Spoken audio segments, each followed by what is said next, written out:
গরুমারা যারা যাবেন আজকাল দুটো দিন তাদের সাফারি বন্ধ, তারা ঢুকতে পারবেন না। কেন? গন্ডার গোনা হবে।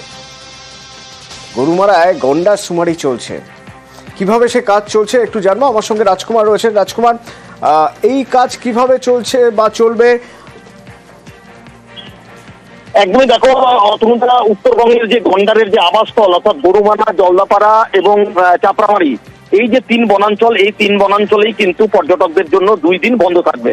তার কারণ হচ্ছে কি? তার কারণ হচ্ছে যে এই বনাঞ্চলগুলোতে যে রাইনো অর্থাৎ গন্ডার, সেই গন্ডারের গণনা চলছে।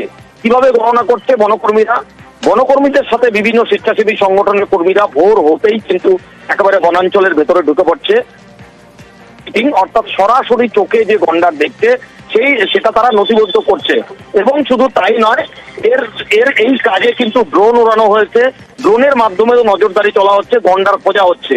এই সমস্ত বনাঞ্চলের একদম গভীর অরণ্য, যেখানে পায়ে হেঁটে পৌঁছানো সম্ভব নয়, সেই সমস্ত জায়গায় কিন্তু কুনকে হাতির পিঠে করে বনকর্মীরা ওই সমস্ত জায়গায় গিয়ে সেই গন্ডার খুঁজছে। এই রকম ভাবে নানান উপায়ে কিন্তু বনাঞ্চলের ভেতরে ঢুকে সরাসরি গন্ডার দেখে সেই গন্ডার গণনার কাজ শুরু হয়েছে।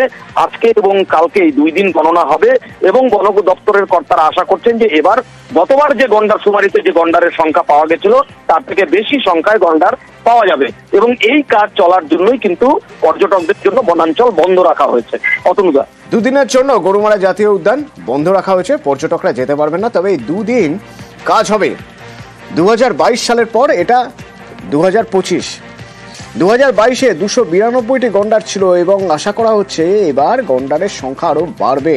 ট্র্যাপ ক্যামেরায় কুনকি হাতির সাহায্যে গন্ডার সুমারির কাজ চলবে গরুমারায়, চাপড়ামারিতে, চলবে জলদাপাড়াতেও, এবং এবার সুমারিতে ড্রোনের ব্যবহার করা হবে।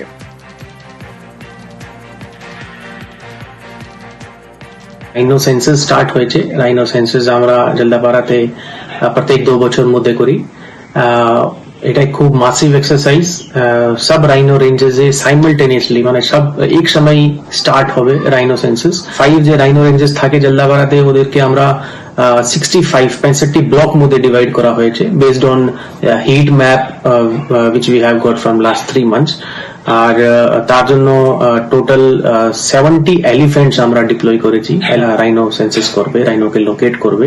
আর এটা প্রসেস হচ্ছে টোটাল কাউন্ট মেথড, মানে আমরা প্রত্যেক রাইনোকে আইডেন্টিফাই করে ওদেরকে কাউন্ট করব।